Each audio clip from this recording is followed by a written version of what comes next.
bonjour, je suis Pierrot Labatte. Au Girondins de Bordeaux depuis quand? En 1952, j'avais signé une licence de football. Après, je me suis blessé gravement et je suis parti parce que je ne pouvais plus supporter le football parce que j'étais marqué à vie par ce sport.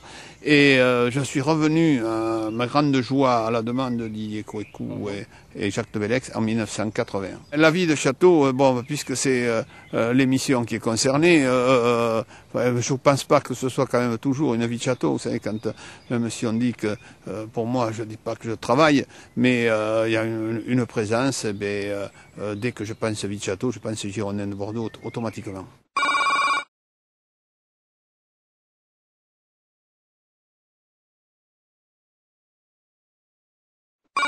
Là, tranquille.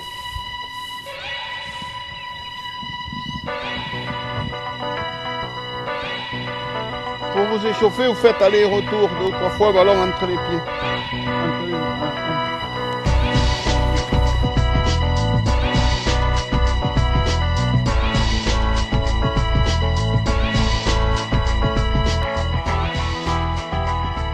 On a commencé en conduite, différents touchés, etc. Un peu sous forme de dribble. Ensuite, on a fait le travail devant le mur, donc avec des contrôles différents, donc parce qu'il y avait appui, puis reprise d'appui, puisqu'il y avait une frappe ou une passe contre le mur, et retour, une reprise d'appui pour refaire un contrôle et faire un enchaînement. Ouais, oui, ah, ça c'est un plaisir, rien qu'à les voir. Moi, c'est un plaisir d'être revenu le faire avec eux, c'est vraiment un plaisir chaque fois. Pour moi, c'est le point de départ. C'est le point de départ et c'est le point final. Je m'explique, quand je dis point final, je dis c'est ce que j'appelle les gammes. Donc une partie doivent être faites au fur et à mesure par des joueurs même confirmés, quoi. Contre le mur, je donne souvent l'exemple de Bergkamp qui, paraît-il, moi je ne l'ai pas vu, mais ce sont des joueurs Arsenal qui me le disait, qui faisait ses gammes, il travaillait contre le mur, je crois que c'était presque tous les jours, il travailler, je m'entends, et il s'échauffait contre le mur, quoi, en faisant ça, parce que ça lui permettait de travailler ses appuis avec le ballon. Parce que plus je vais, plus je me rends compte que les gars qui loupent leur contrôle en match, c'est parce qu'ils n'ont plus d'appui avec le ballon. La passion date depuis longtemps, puisque date... Je suis venu à Bordeaux, j'ai dit je voulais pas continuer mes études, enfin j'ai pas dit comme ça, mais j'ai dit je voulais faire la comptabilité, et puis comme il y avait qu'à Bordeaux qu'on le faisait, j'en ai profité pour faire un essai aux Girondins, mais ça date en 1952, ça fait quelques années, quoi. Non, puis après j'ai eu peut-être la malchance où je n'ai pas fait tout ce qu'il fallait faire pour continuer, même si j'étais parmi les meilleurs, puisque le club n'a pas voulu que je reparte dans les Landes. Puis je me suis blessé gravement, rupture des ligaments croisés maintenant, mais à ce moment-là on ne le savait pas exactement. Je savais simplement que le genou partait. Voilà, le genou partait, mais comme j'étais resté sur le terrain malgré la blessure, j'ai aggravé la dite blessure. Une année où, à l'époque, je voulais quitter le club, quoi. Et puis, je me suis vraiment blessé. Et comme c'était la guerre d'Algérie à l'époque, j'étais obligé de partir. Et quand je suis revenu, j'ai beau faire tous les soins possibles, imaginables que j'avais fait précédemment, avant de partir, mais tout s'était aggravé. Et puis, j'ai jamais pu redevenir, disons, j'allais presque dire, un joueur honnête. Malgré tous les soins, j'ai jamais pu... disons, revenir, et j'étais obligé de vite m'éloigner parce que je tremblais chaque fois que je voyais un match de football, parce que tous les gars qui étaient avec moi et en dessous de moi au club, sont passés, et puis voilà, je me cachais. Et puis un jour, alors que ça n'allait pas, quand je trop bien, je m'entends, je cherchais un emploi dans le privé, et j'ai Philippe Gouvet qui m'a proposé de devenir son adjoint. À l'époque, c'était en 86, donc après 6 ans passés comme éducateur. Et ça marchait pas trop mal, et voilà, il m'a dit c'est venu au centre de formation pour le faire n'importe quoi, j'y serais allé. Voilà. Là, c'est le ballon qu'il faut apprendre à faire ce geste-là. Et oui, là, le ballon comme cela. Il ne faut pas qu'il aille loin. Comment je suis arrivé au groupe pro, si vous voulez, je parlais toujours de technique depuis que j'avais quitté Vladimir, et je saoulais un gars qui était entraîneur des gardiens à Toulouse, qui était parti à Saint-Étienne, qui était sans emploi, etc., et qui s'appelait Eli Bob. Et je l'ai saoulé pendant des années, hein, lui parler de technique, de ce que je faisais, comment il fallait le faire, etc. Je me trouvais au au Cameroun, j'étais parti, je vais vous donner un peu mon point de vue, et on me téléphone au Cameroun en me disant, Elie, t'as choisi, c'est toi qui es sur le banc à côté de lui, qui est son adjoint. Et là j'ai dit, mais il est fou. C'est ma première réaction, j'ai dit il est fou. Et j'ai toujours, alors que le premier match, sur le banc, bon, je tremblais comme tout le monde, où j'ai toujours essayé d'être le relais entre Elie Bopp et les joueurs. Ça c'est pour moi, ou le club si vous voulez, mais j'essayais toujours de rester à mon rôle, et c'est pour ça que j'ai essayé d'en parler souvent, du rôle important de l'adjoint dans une structure de football professionnel. Deux pires souvenirs. Calais et la rupture des ligaments croisés de François Grenet par un joueur qui, à mon avis, pour moi, que je considérais comme un joueur assez brave et qui, méchamment, lui a cassé le genou, parce que c'était chez nous un joueur dominant à l'époque, puisqu'il était capitaine l'équipe France Prime, et ça, c'est pour moi, c'est les deux souvenirs le pire. Oui. La défaite de Calais, voir comment on a sombré, si vous voulez, individuellement, et depuis, mais ça m'a servi de leçon. Hein.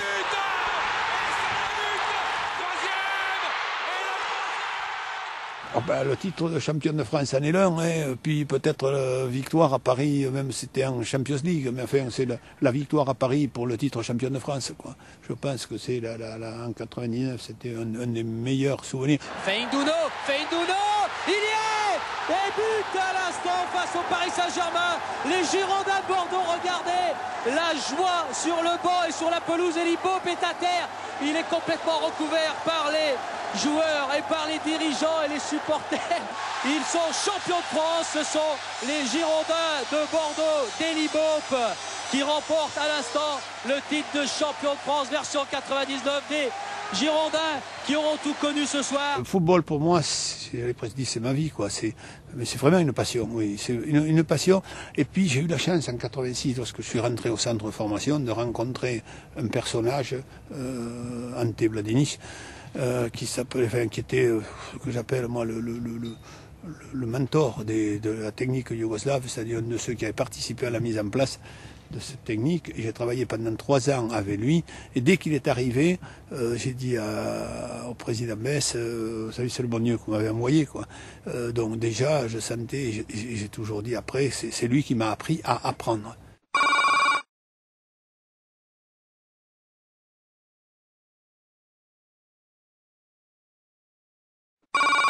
Il est là, puis on l'a mis à cravate. T'allais venir à Sorette. Je croyais que t'allais venir à Sorette. Ah, Sorette avec encore. J'ai plaisir à te voir. Puis il a mis la cravate. On va faire une photo. On m'a demandé de la mettre, alors toi, j'étais obligé de la mettre là. Ça te va très bien, Pierrot. C'est nous comme ça qu'on s'enlève. Non. Mais si, je me sens aussi bien. T'es beau comme ça. Je me sens bien, sur vêtements. Le jour où ils ont dit oui, pour moi, tout était fini. C'est-à-dire, enfin fini, je m'entends. Pour moi, c'était ma victoire. Et j'étais moins émotionné, si vous voulez, quand ils sont venus, que quand ils m'ont donné la réponse. Parce que c'était, voilà, c'était la réponse moi, qui a été plus importante que le fait de, voilà, qu'est-ce que j'ai ressenti. Bon, arrêtons, ils m'ont fait chialer, oui, ça c'est vrai, ils m'ont fait chialer plusieurs fois, parce que ben, j'ai eu la chance, parce que je le répète, j'ai eu la chance de me trouver là, quoi, de me trouver là, d'avoir rencontré ce bonhomme, de les avoir aidés, et que chaque fois les joueurs m'ont rendu. Zizou a dit que je le prenais, c'est vrai, il venait à l'entraînement le samedi matin, quand Roland le laissait sur place, on était avec la CFA, et je lui dis, tiens, montre-leur ça, parce qu'il avait des gestes, il avait la roulette, mais il avait le double contact, où il touchait le ballon, comme on l'a fait avec les gamins, si vous voulez. Lui, Zizou, il donne pas de coup au ballon, il le caresse, ou il le laisse coller contre son pied, et on s'est aperçu après qu'on peut le faire. C'est une belle rencontre, c'est vrai que moi je suis arrivé un peu plus dans un âge avancé, c'est vrai que j'avais fait ma formation à Cannes, moi ce qui m'a apporté, c'est un petit peu dans le même esprit que Lisa et Dugas. C'est surtout quand vous avez des moments de doute ou quand on est jeune, parce qu'on n'est pas forcément des Zidane, des Blancs, des Dugarry, champions du monde.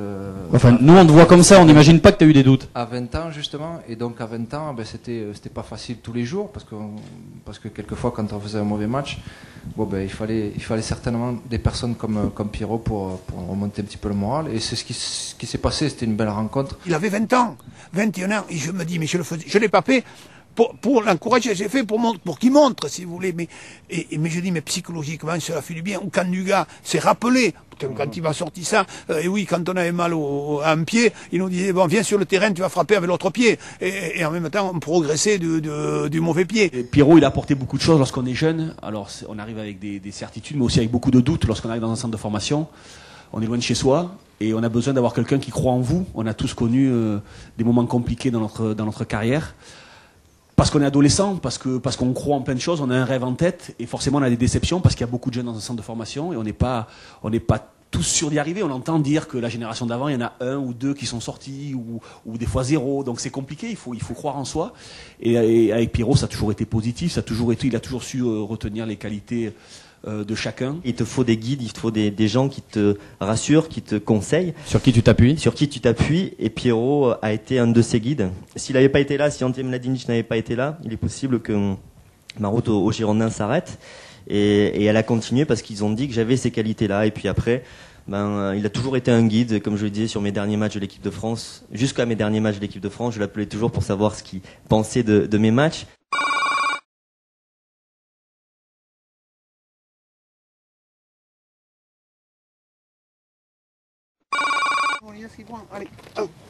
Allez, hop, on va faire la promenade. Allez, on y va. Allez, avance. Nouchka, oui, ça fait 10 ans, quoi. Comme je dis, c'est l'équipe, disons, championne de France qui m'a fait cadeau. J'ai besoin de sentir quand les choses ne vont pas ou quand je réfléchis, je la prends sur mes genoux. J'ai toujours un petit côté, j'allais dire animal, non, affectif vers les animaux, quoi. Elle m'a sauvé la vie, disons, ou tout au moins, elle m'a empêché peut-être d'avoir des séquelles quand je me suis intoxiqué avec l'essence d'eucalyptus, mais elle avait que 2 ou 3 ans. C'est là où le chien a montré son intelligence. C'est ma femme après qui nous a raconté l'histoire de Nouchka qui était allée la réveiller. Elle a même grondé, elle lui a dit, mais qu'est-ce que tu me casses les pieds, je laisse-moi dormir, etc. Et puis après elle a vu la lumière, elle a dit, mais c'est pas normal. Et elle s'est rendue compte que j'étais dans le coma. Ouais, c'est Nouchka qui a donné l'alerte. Absolument, c'est Nouchka qui a donné l'alerte. Elle n'aurait pas été là, ma femme m'aurait trouvé là le lendemain. Dans quel état, je ne sais pas.